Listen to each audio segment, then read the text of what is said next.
നെറ്റ്ഫ്ലിക്സിൽ റിലീസായ ഏറ്റവും പുതിയ ഇന്തോനേഷ്യൻ സോംബി മൂവിയാണ് ദി എലിക്സർ. നമ്മൾ സ്ഥിരമായിട്ട് കാണുന്ന ഒരു സോംബി മൂവി എന്താണോ അതേ ടെംപ്ലേറ്റ് തന്നെയാണ് ഈ ഒരു മൂവി. അല്ലാതെ ഡിഫറെന്റ് ആയിട്ടുള്ള ഒരു സ്റ്റോറി ടെല്ലിംഗ് ഒന്നുമില്ല. ഒരു സോംബി ഔട്ട് ബ്രേക്ക് വരുന്നു, അതിൽ കുറച്ച് ആൾക്കാർ ട്രാപ്പായി പോകുന്നു, അവർ അതിനെ ഫേസ് ചെയ്യുന്നു, അവർ രക്ഷപ്പെടുന്നു. ഇത് തന്നെയാണ് സിനിമ. പക്ഷേ ഈ സിനിമയുടെ വേൾഡ് ബിൽഡും അല്ലെങ്കിൽ സ്റ്റോറി നടക്കുന്ന ഒരു എൻവയോൺമെന്റ് എന്ന് പറയുന്ന ഒരു വില്ലേജിലാണ്. അതുകൊണ്ട് തന്നെ ഇവർക്ക് അധികം റിസോഴ്സ് ഇല്ല, ഭയങ്കര ക്രൗഡഡ് ആയിട്ടുള്ള ആൾക്കാരില്ല, ബിൽഡിംഗ്സ് അടുത്തൊന്നുമില്ല, ആകെ ഒരു പോലീസ് സ്റ്റേഷൻ മാത്രമേ ഉള്ളൂ. കുറച്ച് ആൾക്കാർ അവിടെ ഇവിടെയൊക്കെ താമസിക്കുന്നുണ്ട്. ഒരു വീട് കഴിഞ്ഞാൽ അടുത്ത വീടൊക്കെ കുറച്ച് ഡിസ്റ്റൻസിലാണ്. പിന്നെ കൃഷി, അങ്ങനെ ഒരു നാട്ടിൻപുറം സെറ്റപ്പാണ്. അവിടെയാണ് ഈ സോംബി ഔട്ട് ബ്രേക്ക് നടക്കുന്നത്. അതൊക്കെ കുറച്ച് നൈസ് ആയിരുന്നു. കാരണം വില്ലേജസിന് പെട്ടെന്ന് ഇത് എന്താണെന്ന് അവർക്ക് മനസ്സിലാവുന്നില്ല. ഇതൊരു സോംബി ആണെന്നും ഇതിനെ അറ്റാക്ക് ചെയ്യണമെന്നാണെന്നോ അല്ലെങ്കിൽ ഇത് വന്ന് നമ്മൾ അറ്റാക്ക് ചെയ്യണം അങ്ങനത്തെ ഒരു ഐഡിയ ഒന്നും അവർക്കില്ല. എല്ലാ മൂവിലും അങ്ങനെ തന്നെയാണ്. പക്ഷെ ഇതിൽ അവരുടെ ഒരു പോയിന്റ് ഓഫ് വ്യൂ എന്ന് പറയുന്നത് ഇത് പൊസസ് ആയിട്ടുള്ള, അതായത് പ്രേതം കൂടിയിട്ട് ആൾക്കാർ ചെയ്യുന്നതാണെന്നാണ് ആദ്യം വിചാരിക്കുന്നത്. സോ അങ്ങനത്തെ ഒരു കാര്യം സിനിമയിൽ പറഞ്ഞു പോകുന്നുണ്ട്. ബാക്കിയുള്ള സ്ഥിരം ടെംപ്ലേറ്റ് ആണ്. നമ്മൾ ഇത്ര വർഷമായിട്ട് കണ്ടുവരുന്ന എല്ലാ സോംബി മൂവീസിന്റെയും അതേ ടെംപ്ലേറ്റ് തന്നെയാണ് സ്റ്റോറി വരുന്നത്. പക്ഷെ ആകെ ഒരു ഡിഫറൻറ്റ് എന്ന് പറയുന്ന ഒരു ക്രൗഡഡ് ആയിട്ടുള്ള ഏരിയയിലോ ഒരു സിറ്റിയിലകത്തല്ല, ഒരു വില്ലേജിലാണ് ഈ ഒരു സിറ്റുവേഷൻ നടക്കുന്നത്. ആൻഡ് ഈ ഒരു മൂവിയുടെ സ്റ്റോറി എന്ന് പറഞ്ഞാൽ ഈ ഒരു വില്ലേജിൽ ഒരു വലിയ ഫാർമസ്യൂട്ടിക്കൽ കമ്പനി ഉണ്ട്.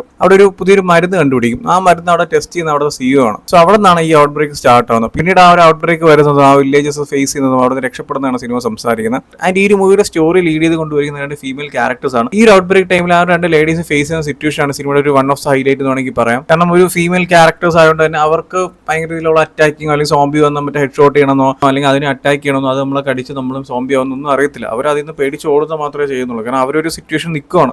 ആ ഒരു സിറ്റുവേഷൻ ഓവർകം ചെയ്യാൻ അവർ കാണിക്കുന്ന കുറച്ച് കാര്യങ്ങളാണ് സിനിമയെ കുറിച്ച് ഹൈലൈറ്റ് ആയിട്ട് കൊണ്ടുവരിക്കുന്നത്. നമ്മൾ ഈ വാക്കിംഗ് ഡെഡിലൊക്കെ കാണുന്ന പോലെ സ്ലോ മോഷൻ ആയിട്ട് വരുന്ന സോംബീസ് നല്ല മനുഷ്യരെക്കാളും നല്ല സ്പീഡും അറ്റാക്കിംഗ് ഒക്കെ ഉള്ള സോംബീസ് ആണ്. സോ അങ്ങനെ സിറ്റുവേഷൻസ് ഒക്കെ കുറച്ച് നൈസ് ആയിരുന്നു. കുറച്ച് എൻഗേജിംഗ് ആയിട്ടുള്ള സീക്വൻസ് ഒക്കെ ഉണ്ട്. എന്ന് പറഞ്ഞാൽ അതിഗംഭീരമായിട്ടുള്ള ഒരു വേറെ ലെവൽ മൂവി എന്നൊന്നും പറയുന്നില്ല. സോംബി മൂവീസ് ഇഷ്ടമുള്ളവരാണെങ്കിൽ നിങ്ങൾ തീർച്ചയായിട്ടും ഈ മൂവി ഇഷ്ടപ്പെടും. എനിക്ക് ഇഷ്ടപ്പെടും. കാരണം സോംബി മൂവീസ് ഒക്കെ എൻ്റെ ഒരു ഫേവറേറ്റ് ജോണറാണ്. സോ എനിക്ക് എന്തായാലും കുറെ സീക്വൻസ് ഒക്കെ വർക്കായി. കുറെയൊക്കെ നമുക്ക് പ്രെഡിക്റ്റബിൾ ആണ്, എന്താ അടുത്ത നടക്കും, എങ്ങനെ പോകുന്നൊക്കെ നമുക്ക് അറിയാം. എന്നാലും കണ്ടിരിക്കാൻ സിനിമ നൈസ് ആണ്, ബോറടിപ്പിക്കുന്നില്ല. ആകെ ഒരു 1.5 മണിക്കൂർ സിനിമയുള്ളൂ. ആ ഒരു ടൈം പീരീഡിന്റെ അടുത്ത് നല്ലൊരു എക്സ്പീരിയൻസ് സിനിമ തരുന്നുണ്ട്. ആൻഡ് ഈ ഒരു സിനിമയുടെ സെക്കൻഡ് പാർട്ടിനുള്ള ടെയിൽ എൻഡും സിനിമ സംസാരിച്ച് പോകുന്നുണ്ട്. ആ ഒരു സീക്വൻസ് ഒക്കെ നൈസ് ആയിരുന്നു. ആൻഡ് ടെക്നിക്കൽ സൈഡ് വരുവാണെങ്കിൽ മൂവിയുടെ സിനിമാറ്റോഗ്രഫിയിലും എഡിറ്റിംഗിലും എല്ലാം നൈസ് ആയിരുന്നു. കളറിംഗ് കുറച്ചും കൂടി അടിപൊളിയാക്കാൻ തോന്നി. കാരണം കളറിംഗ് ഒരു പക്കാ സോംബി മൂവിക്ക് വേണ്ട കളറിംഗ് ആയിട്ട് എനിക്ക് തോന്നിയില്ല. ഒരു ഫീൽ ഗുഡ് മൂവിക്കൊക്കെ വേണ്ടിയിട്ടുള്ള ഒരു കളറിംഗ് ടോണാണ് ഇവിടെ യൂസ് ചെയ്തിരിക്കുന്നത്. എനിക്ക് തോന്നുന്നു ആ ഒരു വില്ലേജ് ഒക്കെ വന്നുകൊണ്ട് അങ്ങനെ എടുത്തതായിരിക്കും. പച്ചപ്പൊക്കെ നിറച്ചിട്ടുള്ള ഒരു കളർ ടോൺ ഉണ്ടല്ലോ, ലൈക്ക് ഒരു സിമ്പിൾ ആയിട്ടുള്ള, അതാണ് എനിക്ക് ഫീൽ ചെയ്തത്. കുറച്ചും കൂടി കളർ ടോൺ അടിപൊളിയായിരുന്നെങ്കിൽ ആ ഒരു എൻ്റെ സീൻ തന്നെ മാറിപ്പോയിന്. ആൻഡ് സിനിമാറ്റോഗ്രഫിയിലും എഡിറ്റിംഗ് എല്ലാം നൈസ് ആയിരുന്നു. എസ്പെഷ്യലി സിനിമാറ്റോഗ്രഫിയിൽ ഒരുപാട് കിടിലം ഫ്രെയിംസ് ഉണ്ട് കാണാനായിട്ട്. നല്ല രസമായിരുന്നു കുറെ ഫ്രെയിംസ്. എസ്പെഷ്യലി ഈ സോംബീസ് ഒക്കെ അറ്റാക്ക് ചെയ്യുമ്പോൾ ഒരു